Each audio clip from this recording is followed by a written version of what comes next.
te isinda te itoka ny anatiko mitaky ilay toerana fiafenako airery tsy ankiteniteny ny saiko manidina tsy voafetrako efa makamamiko ny eritreritro tena lasany ankafa manomboka mievaeva ao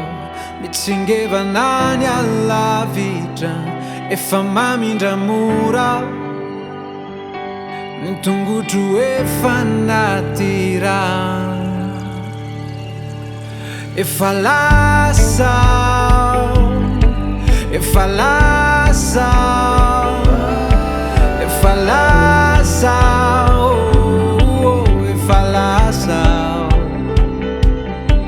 efa lasa efa lasa efa lasa efa lasa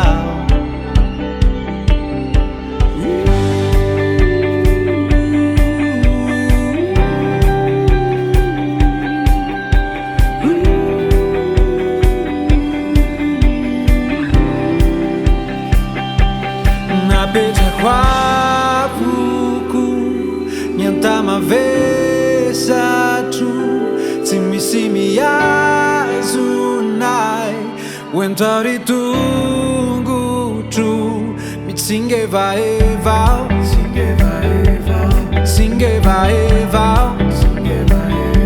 mitsingevaevao tena lasa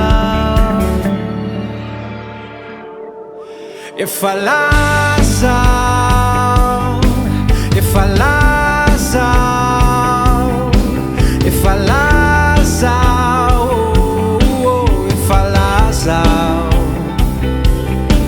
efa lasa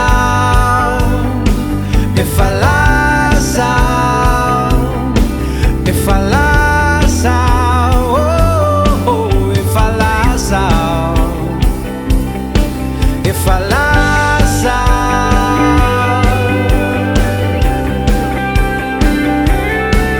efa lasa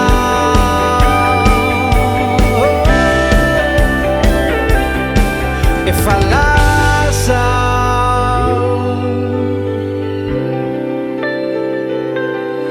efa lasa efa lasa